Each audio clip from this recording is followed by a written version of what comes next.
agradecemos a presença de vocês aqui, tanto virtualmente quanto presencial, para a palestra de identificação e defesa, desvendando o ciclo da vida das detecções, de Vanessa Bandeira, da Tempest. Vanessa é formada em Ciência da Computação pela UFRPE, atua há mais de 4 anos na área de segurança da informação com viés para defesa cibernética e, nas horas livres, ela acompanhar campeonatos de League of Legends, aperrear seu cachorro, ser restaurantes. Aí pode vir aqui nesse. Oi, pessoal, boa tarde. Meu nome é Vanessa Bandeira. Bom, a minha palestra é sobre da identificação à defesa, desvendando o ciclo de vida das detecções. É, Bom, como, já foi apresentado, né? Eu atuo há 4 anos e meio aqui na Tempest, né? Desde o início, voltado para o viés de defesa cibernética, atuando em gestão de vulnerabilidades e conformidades, e aprendendo agora cada vez mais na parte de consultoria, tá? Do Centro de Operações de Segurança, né? O famoso SOC. Tem uma LinkedIn aí, caso alguém queira tirar dúvidas, conversar depois.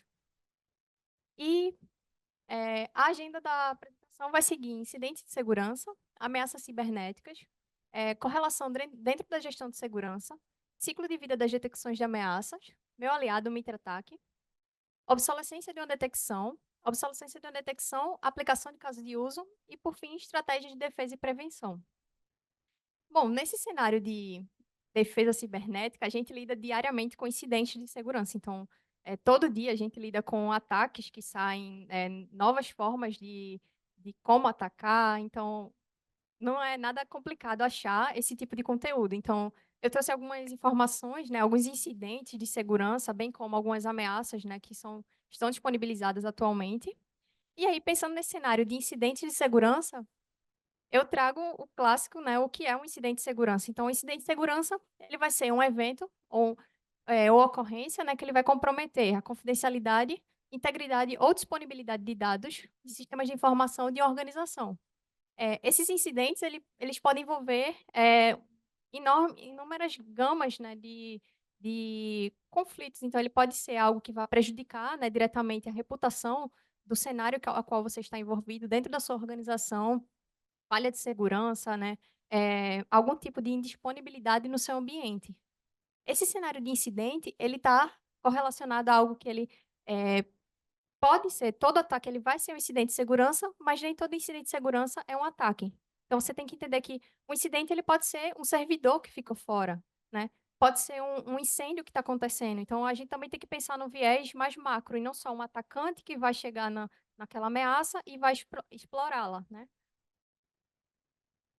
E aí, o ponto de ameaças cibernéticas. Então, as ameaças, elas estão ligadas a ações que podem ser intencionais ou até acidentais, né? Então, eu tenho alguns cenários que eu trouxe aqui, cadê? De uma correlação dentro da gestão de segurança. Então, eu tenho ali a ameaça, que é o rio, né? O risco, ou seja, a erosão da barragem, a vulnerabilidade, a casa na beira do rio, e o incidente, a casa que desmorona na beira do rio. Então, todo esse processo de correlação da vulnerabilidade, do risco e da ameaça vai trazer esse processo do incidente. Então, quanto maior a erosão da minha barragem, maior é a chance desse incidente ocorrer no meu ambiente. Bem como o outro lado, né, do GIF, questão da ameaça em relação à sobrecarga na ponte. Eu tenho o risco do colapso na estrutura da ponte, a vulnerabilidade, que é a questão da capacidade máxima estrutural, e o incidente, que é a queda da ponte com pessoas. Então, eu também tenho que pensar no paralelo de incidente, não só no escopo de sempre ameaça cibernética, eu preciso pensar todo o meu escopo. Essa correlação de segurança, ela está muito voltada para a questão do gerenciamento de um incidente, tá?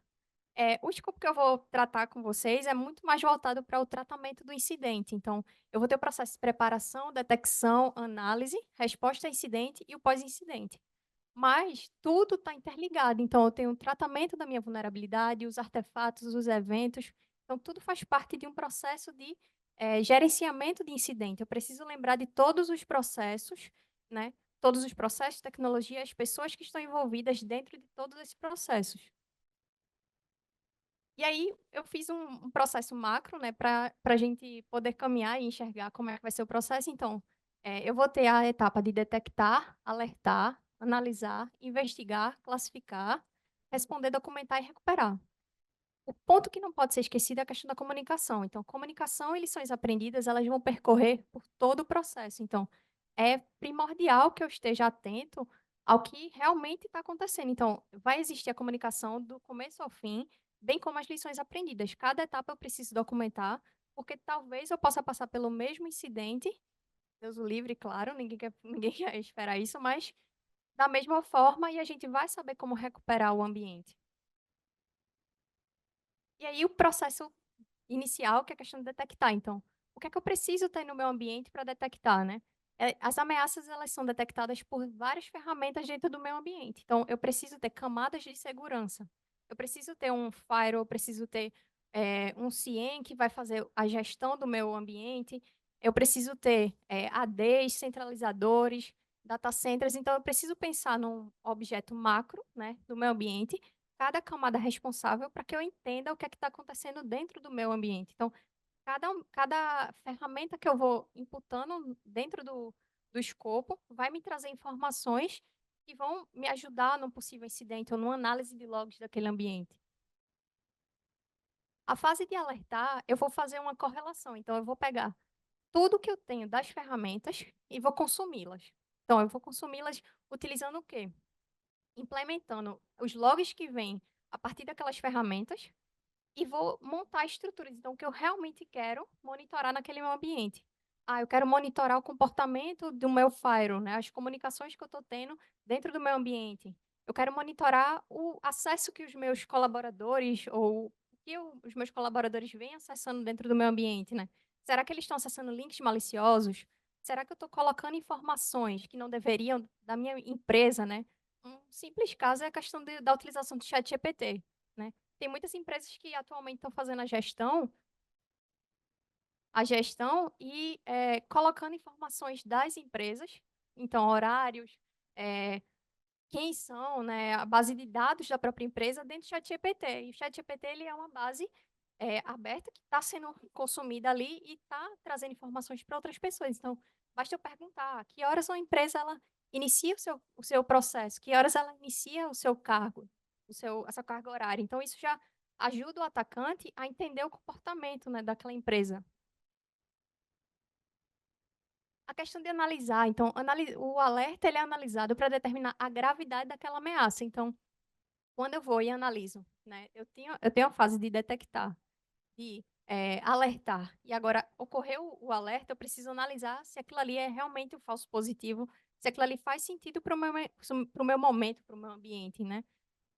Identificar se aquilo ali realmente é um brute force, se é algo legítimo, né? Se não é só um usuário que está fazendo, imputou algumas senhas, né, no código e está fazendo todo o processo de análise daquilo ali, né? E está fazendo um brute force do meu ambiente, né?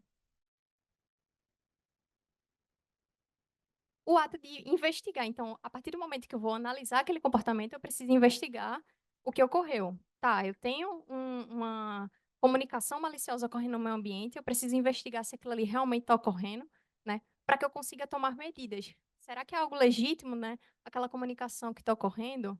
Eu vou aprofundar em todo o meu processo. Então, eu vou fazer análise, né? Entender se aquilo ali faz parte daquele momento ali, né? E posso até fazer entrevistas. Então, o processo básico tá, é, chegou um alerta para mim de uma pessoa que estava utilizando uma rede, né, um site que não era para estar acessando, né?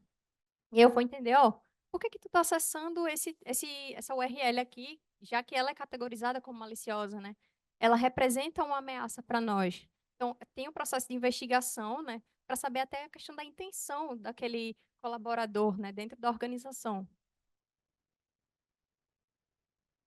A questão da classificação. Então, a partir do momento em que eu tenho uma ameaça, eu vou classificá-la. Porque ocorrendo no mundo ideal, seria um alerta por dia, a gente trata uma severidade low e tanto faz. No mundo real, realmente não é assim, a gente precisa categorizar aquilo ali, né? Entender qual a camada de ameaça que aquilo vai representar para o meio ambiente. Então, a partir do momento em que eu categorizo como critical, high, low, medium, né, eu vou entender se aquilo ali realmente é crítico para o meio ambiente e como é que eu vou poder responder aquilo ali. Dentro do processo de resposta, eu vou entender, tá, eu já entendi que aquilo é malicioso, eu entendi como é que quem são os ofensores do meu ambiente, então eu preciso fazer o processo de resposta. O que é que eu devo fazer? Eu devo bloquear o URL daquele usuário? Eu devo bloquear o acesso dele, né? A gente precisa entender quais as limitações que ele tem ou quais os acessos que ele tem, né? Às vezes, um cenário hipotético, né? Uma pessoa, ela é um líder de desenvolvimento, tem vários acessos, várias disponibilidades no ambiente e precisa fazer toda a tratativa, né, de desenvolvimento, deploy das aplicações. Então, o que é que eu preciso entender? Tá, esse cara, ele utilizou uma lib pública que estava vulnerável e realmente é uma ameaça para o ambiente, está trazendo uma vulnerabilidade para o meio ambiente. Então, como é que eu vou fazer esse processo de resposta? Preciso entender o momento dele, fazer o isolamento da máquina, algum outro tipo de resposta para aquilo ali. Entra também o processo agora de documentação. Então, tá, as ações que a gente teve, a gente documentou, iniciou todo o processo, e agora a gente vai documentar o que está ocorrendo no meu ambiente. Tá, eu documentei, isso vai me ajudar nos próximos passos. Então, é a questão da lição aprendida. As lições aprendidas, elas vão nos apoiar em todas as etapas, tá? Do gerenciamento de um incidente.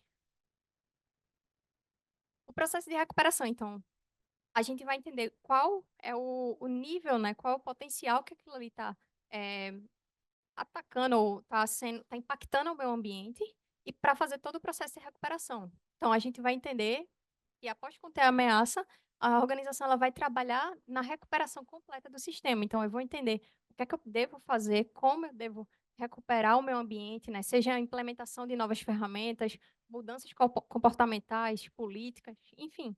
Tem vários segmentos, mas basicamente eu preciso entender como foi o meu incidente. Então, do começo ao fim, tem toda a questão de como é que eu vou me comportar a partir daquele incidente.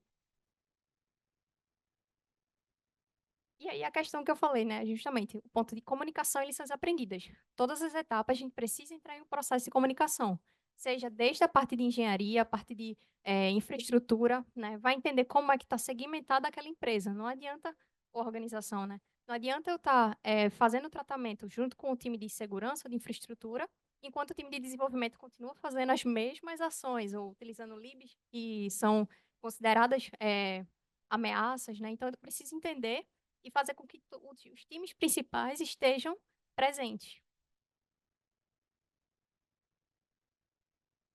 E aí a questão do meu aliado, o MitraTac, né? O MitraTac ele é um framework que vai ele contemplar táticas, técnicas e procedimentos, né, conhecimentos gerais em relação ao que como é que eu devo me entender, né? Como é que eu devo entender, na verdade, o que está sendo reconhecido, né? Então, é uma base de conhecimento que vai, basicamente, ele tem mais etapas, mas assim, de forma mais macro, eu vou ter um processo de pré-ataque, né? E o ataque em si. Então, o pré-ataque é o quê? Ele vai organizar uma base de conhecimento do processo de reconhecimento do ambiente e o processo de também entendimento das ferramentas de detecção, né?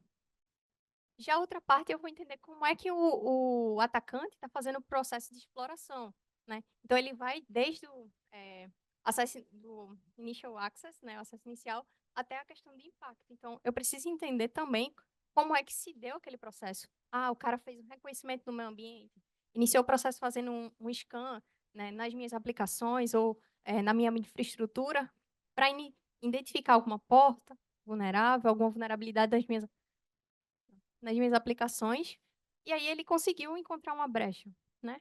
E fez todo esse processo de hunting, né, inicial na minha infraestrutura. Um outro ponto é a questão da obsolescência de uma detecção. Então, eu posso criar alertas no meu ambiente, mas eu preciso entender até que momento eu devo fazer a atualização deles, né? Eu devo sempre estar olhando para o mesmo local, né? Eu devo entender se aquela ameaça ela não já evoluiu, se aquilo ali já não é algo deprecated para o meu ambiente. Então, eu fiz um sumarizado de como seria, né, o modelo de obsolescência de uma detecção, então eu preciso entender, tá, as ameaças, elas estão tendo o mesmo comportamento, né? Da forma como eu estou fazendo a monitoração, eu preciso entender se ocorreram mudanças na tecnologia e na infraestrutura do meu ambiente. Não adianta eu estar olhando para um alerta que não vai trigar porque modificou a infraestrutura, né? Aquela ferramenta já não existe no ambiente, aquilo ali já foi pateado, né? Se eu já tenho um processo de hardening bem definido no meu ambiente, então eu preciso fazer com que as minhas detecções também estejam em constante evolução.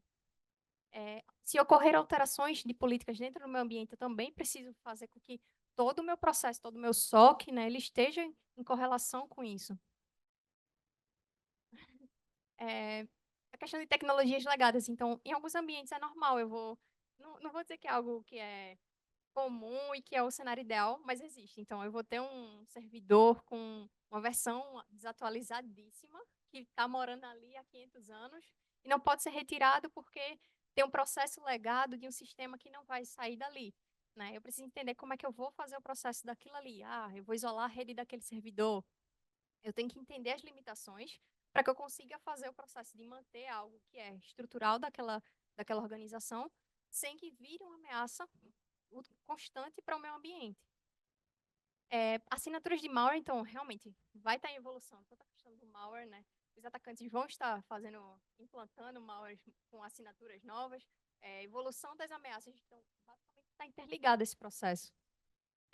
Atualização de software e de hardware. Então, se eu tenho CVEs que olham para algum tipo de versão, né? Como foi o Log4j, né? Na outra palestra foi falar. Então, ele olhava para uma questão do Apache, uma versão do Apache também. Então, todo mundo correndo para fazer as atualizações dentro do ambiente. E a questão de falsos positivos. Então, quanto menos falsos positivos eu tiver, mais efetivo vai ser o meu alerta dentro do meu ambiente. E aí, esse monitoramento, ele tem que ser contínuo, tá? Então, é uma estrutura faseada. Não adianta eu chegar daqui a 5 anos e, vou fazer o processo de obsolescência de uma detecção. Não, eu preciso fazer um processo contínuo, tá? O que eu trouxe aqui foi um cenário, um caso de uso, basicamente. É um cenário hipotético aqui, tá? De uma aplicação de caso. Então, vamos supor um cenário aqui, né? Uma Umbrella Corporation. Eu tenho uma detecção implementada no ambiente, o Brute Force FTP, em logs de Linux. E aí, o que é que eu faço? Eu olho o escopo desse log, tá? O log ele vai olhar para a utilização do FTP, autenticação failure e a questão do brute force, tá? Que está ocorrendo no ambiente. Então, qual é a tática que eu estou olhando? Eu estou olhando para o processo de acesso inicial, né? O cara está tentando, está insistindo numa tentativa de acesso àquele ambiente. Qual é a técnica? Estou usando a técnica de brute force dentro do meu ambiente.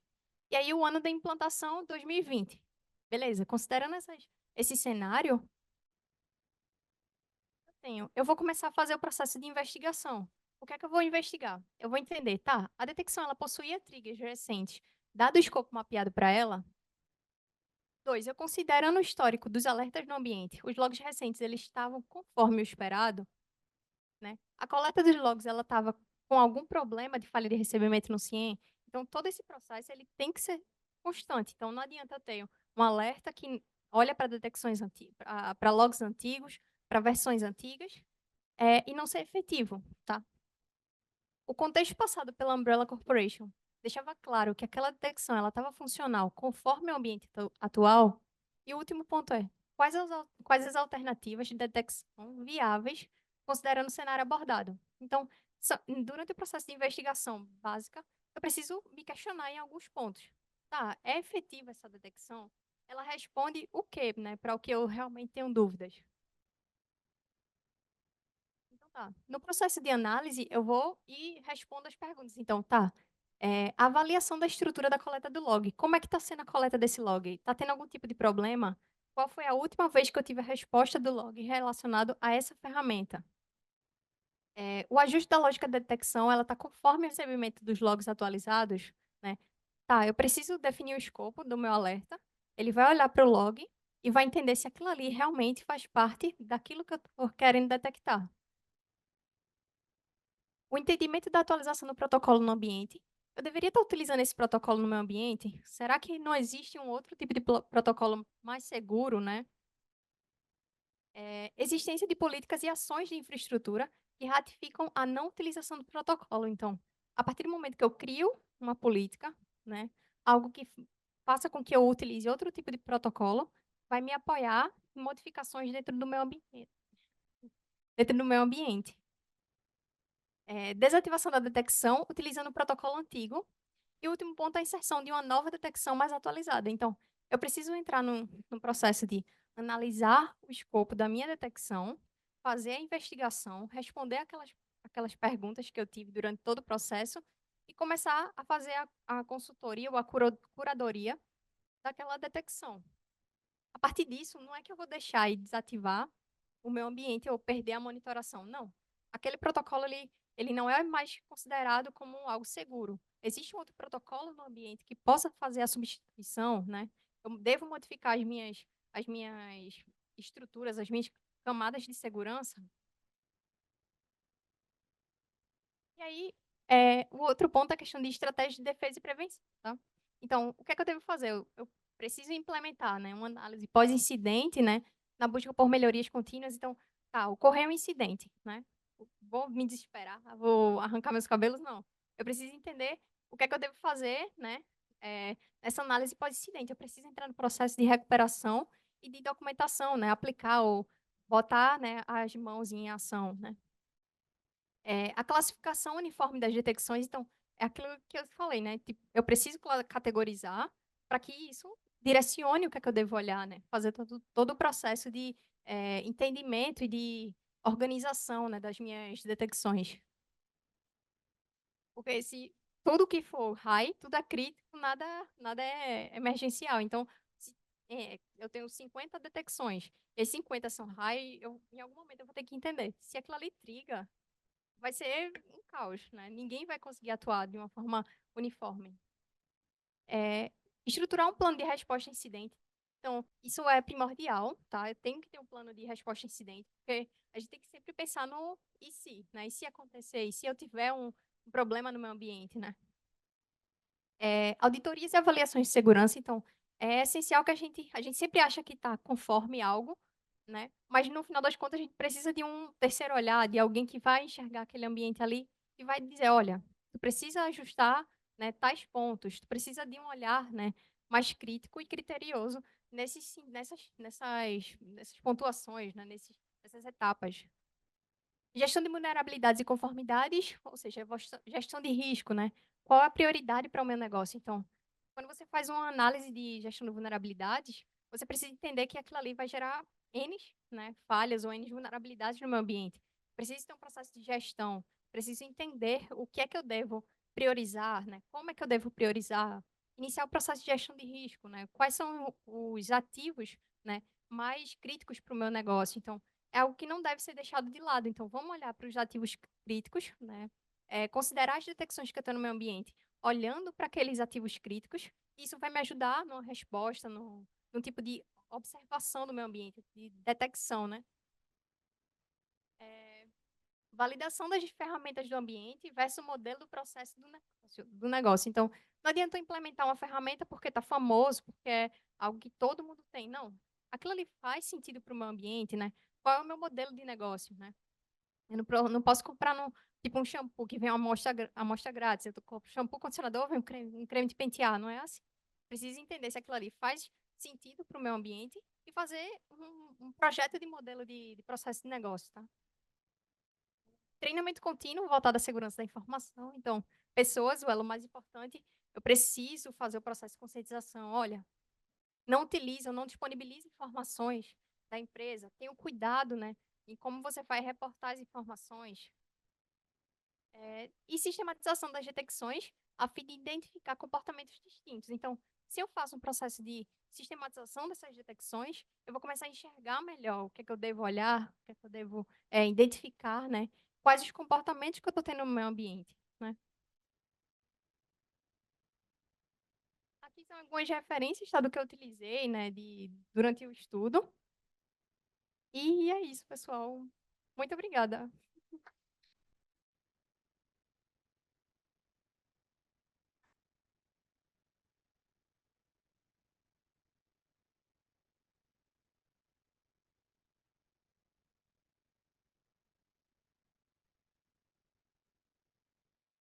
É, boa.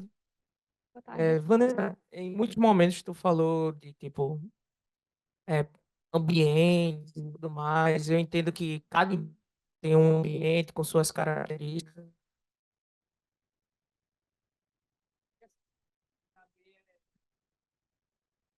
É porque não tá funcionando direito, mas tudo bem. Eu queria saber assim, quais são as maiores dificuldades que tu encontra com os vários ambientes que tu se depara no teu dia a dia? Tá, tem muitos. O principal que é a questão de pessoas. Então, pessoas é um grande problema, assim, não vou dizer o problema, mas é o grande elo e o mais crítico, tá? Então, às vezes, é um comportamento de um ex-colaborador, um colaborador interno, é a questão de formação. Então, às vezes as pessoas, aquilo ali, não entende que o ambiente de segurança é extremamente volátil. Então, você ter um comportamento ou fazer com que as pessoas entendam que determinadas ações são ameaças para o meio ambiente é extremamente crítico. Então, as pessoas só querem colocar uma aplicação, né, no ambiente, vamos criar uma aplicação nova, maravilhosa, né? Não entende nível de vulnerabilidade e de ameaças que aquilo ali vai representar, né?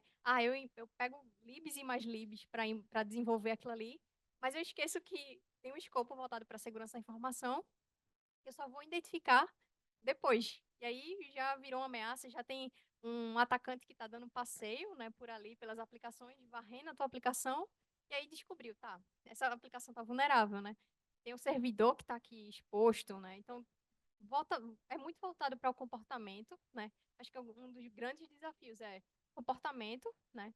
É, e a forma como está sendo estruturado, né? O escopo que está sendo feito diante de ferramental, né? Diante das necessidades da empresa. Então, muitas vezes as pessoas acham que uma ferramenta que está sendo famosa no mercado, né? O marketing está vendendo, o marketing está a todo vapor, eu preciso ter aquilo ali no meu ambiente. E às vezes não é aquilo ali que você precisa. Você precisa estar olhando para um. Foi mal. Você precisa estar olhando para um outro escopo. Se você tiver uma ferramenta, né, é que ela vai ser mais efetiva para aquilo ali, para suas necessidades, é algo que vai ser mais direcionado, né? Obrigado.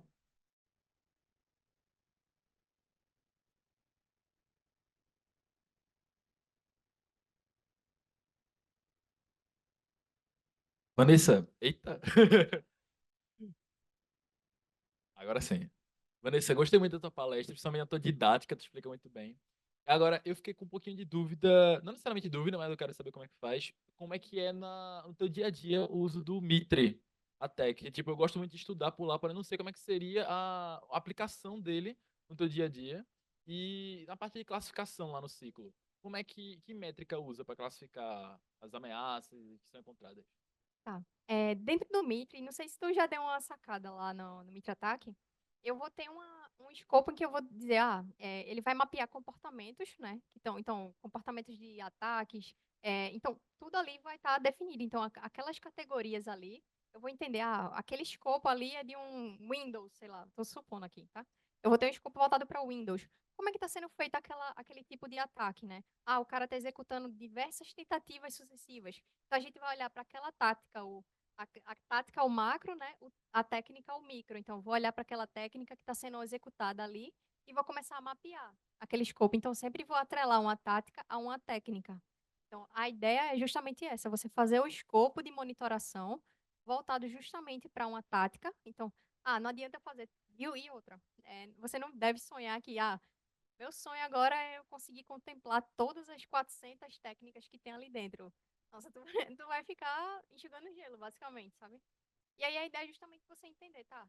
Quais são as limitações do meu modelo de negócio, né, do meu processo, como é que eu devo trabalhar o MIT ali, né? Porque não adianta também tu ficar, vou ficar olhando para essa técnica aqui, se ela não vai ser efetiva para aquilo ali, eu vou cobrir toda a trilha do Mitre, mas não é isso que eu preciso estar cobrindo diante dos meus logs, das minhas ferramentas do ambiente, sabe?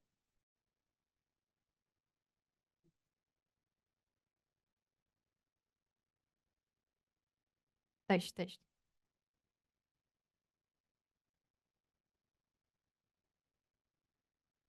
É, eu queria perguntar sobre, no último slide você estava falando sobre validação de algumas ferramentas e técnicas assim, de segurança de acordo com as necessidades de algumas organizações.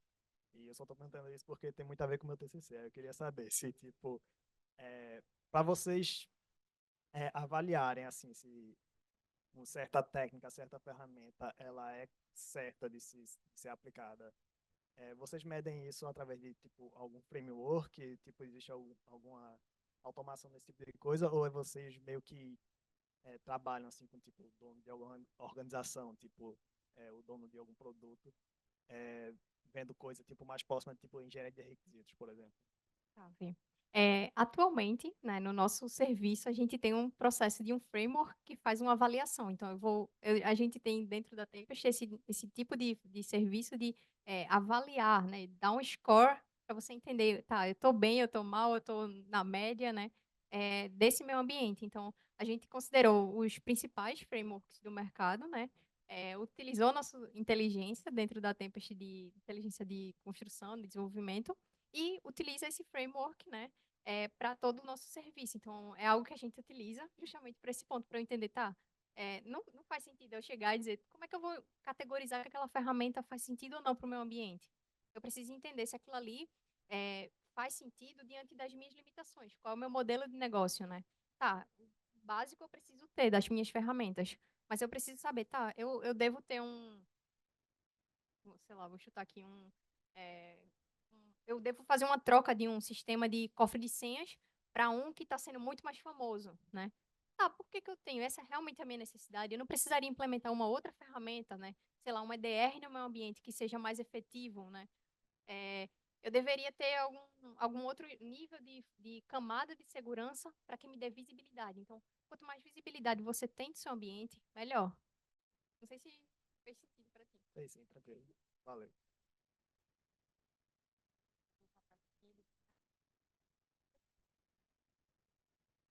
É, boa tarde, Ivan. Boa tarde, Josué. Tudo bem? Certinho. Parabéns pela apresentação. Eu cheguei, já tinha começado, mas eu consegui captar a mensagem. Uma dúvida que eu tenho, eu acho que pode abrir um pouco a minha mente e a mente de todos aqui. O guarda-chuva de segurança hoje ele é muito grande, né? Então a gente tem GV, como você comentou aí, que está fazendo a gestão de vulnerabilidade. Como que a gente consegue linkar o que está acontecendo lá no SOC para a gente monitorar e detectar e ter uma ação proativa dentro desse processo, dentro dessa cadeia, e que a gente faça que essas forças estejam alinhadas, na sua visão?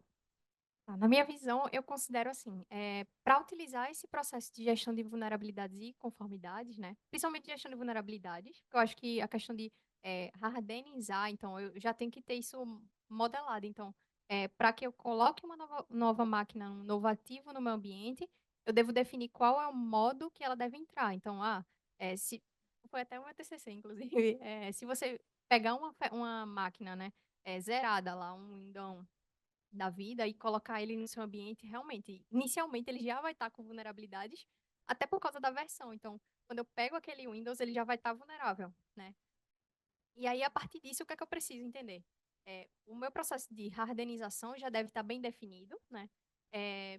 Inclusive, tem frameworks, que é o syscontrol, não sei se o pessoal conhece, mas, assim, é um framework que eu gosto muito, sabe? É sensacional.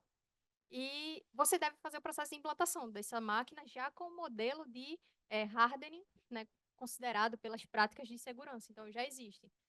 O processo de GV, ele deve seguir basicamente um processo de gestão de risco, tá? Eu tenho os meus ativos, né, que eu vou categorizar, eu vou utilizá-los e eu vou direcionar. Então, o ideal eu entendo que os meus ativos de GV, eles já vão estar sendo monitorados lá, né, por GV. Entendo que dentro do meu SOC, eu devo estar também monitorando, é o esperado que eu esteja monitorando esses ativos no SOC e faço o processo de unificar. Eu uso esses ativos que estão lá em GV, os críticos, isso vai me auxiliar até justamente na classificação dos meus ativos. Então, eu junto esse cenário de ativos classificados como críticos, high, né, para o meu negócio, pego essas vulnerabilidades, utilizo, ou até faço uma análise, né, sei lá, algumas vulnerabilidades eu não consigo tratá-las, né, e aí eu vou dar um aceite de risco naquilo ali. Será que pelo SOC eu conseguiria fazer um trabalho que iria apoiar esse serviço de GV? Talvez sim, talvez não. Eu preciso entender as limitações.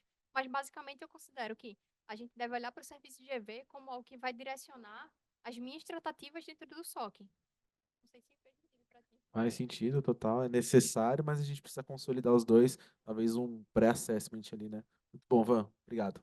Por nada.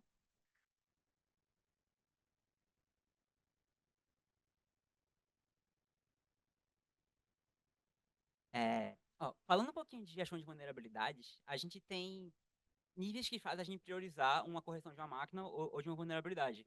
Seja CVSS, exploit, nível de criticidade da máquina, enfim, whatever.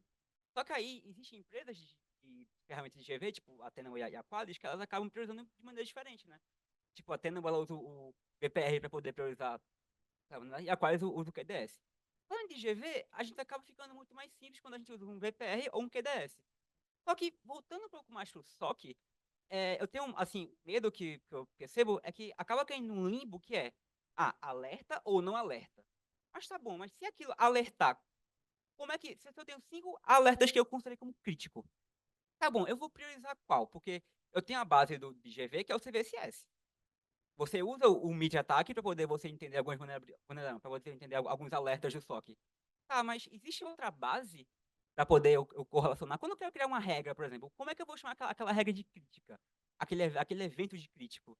Já que em SOC eu não tenho, assim, eu não conheço uma base como o CVSS da vida. É base, não é regra. Tá, beleza, entendi.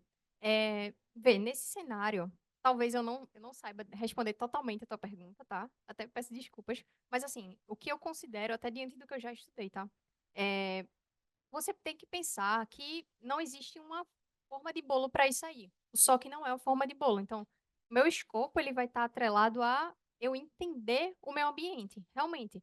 Talvez uma detecção. Eu monte um alerta aqui e, pô, isso aqui é normal acontecer. Vai ficar gerando, o cara tá acostumado, né, a ter um tipo de detecção, um alerta constante no meu ambiente. Aquilo ali está trazendo. Aí eu preciso enxergar qual é o nível de ameaça que aquilo ali está trazendo para o meu ambiente.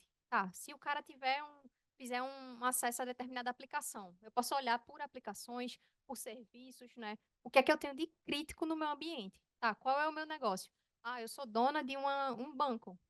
Tá, qual é o sistema que mais impacta? Pô, o sistema que mais impacta o meu ambiente é o processo de dados dos clientes. Eu preciso fazer com que aquilo ali esteja seguro, né? Se o cara faz uma análise se o cara faz uma inserção consegue invadir uma aplicação que está diretamente ligada àquele serviço, àquele servidor, vai depender muito de como eu desenvolvi aquela aplicação. Mas se o cara está insistindo, DDoS, derruba a aplicação, consegue fazer algum tipo de acesso, já era. Eu preciso enxergar como é que está o escopo do meu ambiente, dizer, tá, eu tenho essas ferramentas aqui, esse aqui é o meu escopo de banco de dados, seja na nuvem, ainda tem o escopo de nuvem, então vou ter um nível de nuvem e on-premise.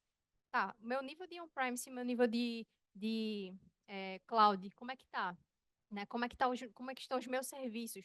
Eu confio 100% na minha nuvem, confio 100% no serviço que eu estou contratando, mas eu preciso entender o meu escopo.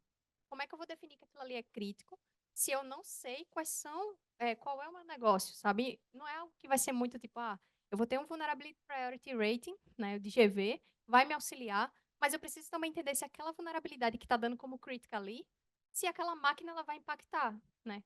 Qual é o nível de comunicação que ela tem com o meu ambiente, entendeu? Então, tipo, não só a inteligência do player, né, que tá dando ali o Tenable. A Tenable vai dizer que aquilo ali é crítico, tá? Mas será que aquilo ali é crítico para mim? Eu também preciso entender não só o que está sendo dito, mas entender o comportamento, tá? Entender o meu escopo. Eu preciso estar com tudo muito bem definido do meu escopo, né? Acho que parte muito disso, pelo menos na minha visão, vai em cima disso, sabe? De entender o meu escopo, definir o que é crítico ou não, porque aquilo ali pode ser crítico para mim, mas para o seu negócio não vai ser crítico. Não sei se ficou claro para ti.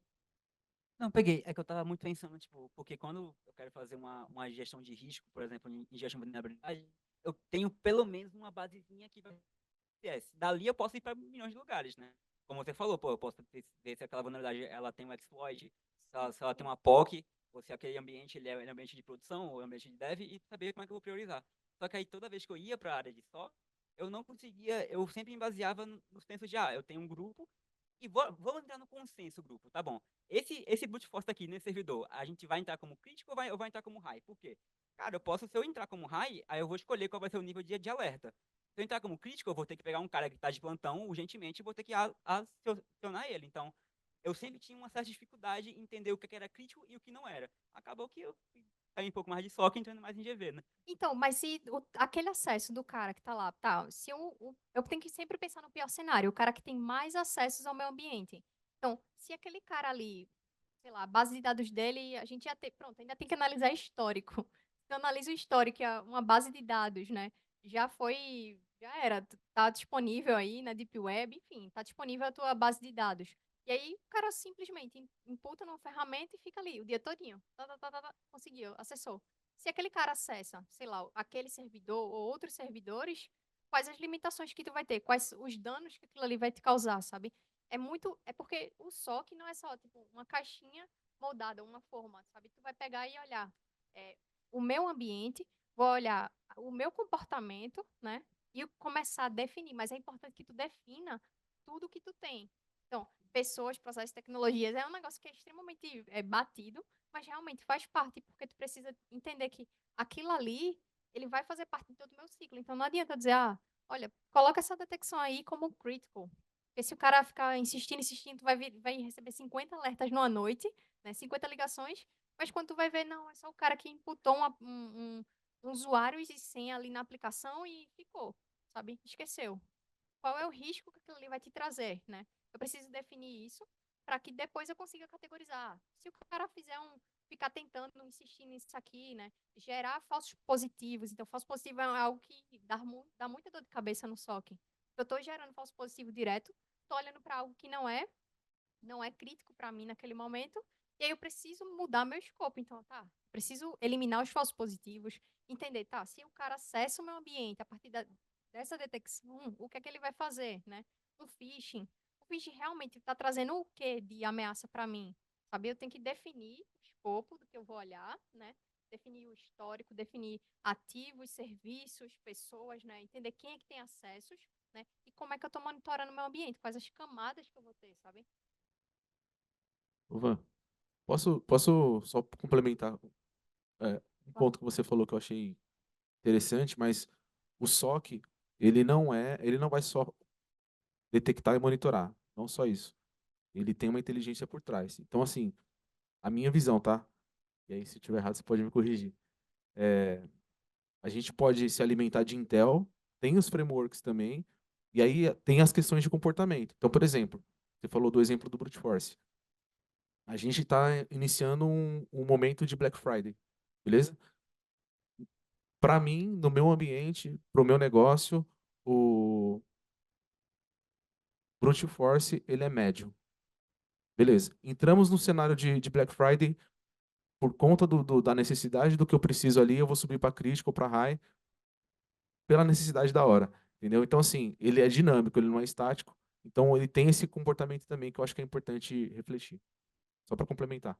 Mas eu achei legal a sua pergunta, só para trazer aqui, assim, eu acho que ele não é estático, assim, vamos definir uma severidade e tá ok. Não, a gente define uma severidade, mas ela pode mudar conforme o comportamento e as mudanças que vai existir dentro do interno quanto externamente. Oh, alô? Alô? Opa. E tem um bom tempo que fizeram pergunta online. Aí, pode só rapidinho. É, perguntando sobre. Deixa ela, pronto. Não, relaxa, fica à vontade. Aí depois, vocês que estão online, ou porque tem um tempo limitado. Aí depois vocês vão no Asking the Experts, tá bom? Desculpa, galera do online, desculpa. Relaxa. Boa tarde, primeiramente. Boa né? tarde. Todo mundo está fazendo a fiesta aqui do TCC, eu vou puxar um pouco a corda pro meu, mas eu vou fazer uma pergunta muito já, para a gente não entrar muito em cenários específicos, que é meu estudo. Meu estudo é mais voltado para ambientes virtualizados e etc. E o impacto de automação de detecção de inserções de vulnerabilidades no ambiente de desenvolvimento antes de ir para a produção. Então, uma das questões que meu TCC levanta é, tipo, até onde a segurança pode intervir de forma automatizada para a galera tipo, para impedir que a galera de dev insira novas vulnerabilidades no meio ambiente. No ambiente, é. E eu gostaria de saber, tipo, a pergunta mais idiota até agora, que, tipo, se você já lidou com algum tipo de cenário que você teve que intervir diretamente sobre, tipo, passando por cima do time de dev para conter alguma inserção de novas vulnerabilidades ou, tipo, é, é, sei lá, uma implantação de alguma política de extinção de vulnerabilidades. Tá. Primeiro, não existe perguntas idiotas. É muito clássico isso, então não tenha medo, tá? Eu tinha muito medo também no início de perguntar coisa besta. Mas, enfim, a vida é você perguntar e ser curioso. Acho que é o principal. Ser curioso é o melhor, essa é a melhor skill. É, vê, eu acho que parte muito, é porque, como o Josué falou, né? É um ambiente dinâmico. Então, teu ambiente ele vai ser dinâmico, né? Controlar o comportamento do time de desenvolvimento é algo extremamente complicado. Por quê? Tu vai estar lidando com SLAs do time de desenvolvimento que precisa para ontem. Então, vamos supor que o cara tá com um projeto para implementar uma aplicação para Black Friday, para hoje, sabe? Então, tá, tem que subir essa aplicação para ontem. Em muitos casos, não vou mentir, mas em muitos casos a aplicação sobe cheia de vulnerabilidades. E é justamente quando entra a parte das ameaças. Então, gera um impacto financeiro para determinada organização, justamente pelo nível de celeridade de algo que eu estou precisando para ontem, sabe? Então, você fazer esse processo de gestão do time de desenvolvimento, é necessário que você monte políticas, tá? Então, eu vou definir, determinados libs, e aí ainda tem outro escopo, tá? Amanhã vai sair uma lib incrível que vai já, tu não precisa nem codar e ela já vai estar fazendo o que tu quer, sabe? A liberar na E aí, precisa ter esse cuidado de, tá, eu vou olhar para essa lib aqui, né? Eu preciso definir quais as linguagens, como é que a galera vai desenvolver aquilo ali, né? Como é que eu vou pegar um código que está ali dentro do chat GPT e vou implementar no meu código? Sei lá, tem alguns cenários até de alguns artigos que saíram recentemente, de atacantes inserindo código, né? Respondendo no chat GPT, a galera utilizando esse tipo de código para inserir em organizações e sendo incidentes, né, ocorrendo. Então, para você fazer o controle de um comportamento, né, de um time de desenvolvimento, é algo complicado, porque tu vai pensar em a organização vai olhar para custos, né? Eu preciso que aquela aplicação esteja online, né? Um player, um e-commerce super famoso aí, então, pô, eu preciso que aquela aplicação esteja 100%, que amanhã eu vou estar recebendo um impacto gigante de pessoas acessando para comprar, né? Então, dinheiro, então o pessoal vai estar querendo que aquilo ali esteja implementado, né? Quando muitas vezes nem sempre existe uma estrutura, né, passou pelo time de segurança, ocorreu toda a análise de código, né, fazer análise de código para entender se aquilo ali tem algum tipo de limitação, fazer testes de segurança ali, realmente tem que existir na cadeia, mas nem sempre ocorre. Então, infelizmente, vai existir o modelo de teste de segurança, né, das aplicações, mas você também tem que entender que aquilo ali pode ser falho, né? Tem que existir, tem que tá dentro do escopo de definição, mas você tem que entender, tá protegido, tem o AF, tem o que tá me protegendo, sabe? Eu preciso ter visibilidade. Eu acho que o ponto-chave é ter visibilidade, sabe? Do meu ambiente, de tudo que eu tô, todas as camadas do meu segmento. Obrigada. Por nada.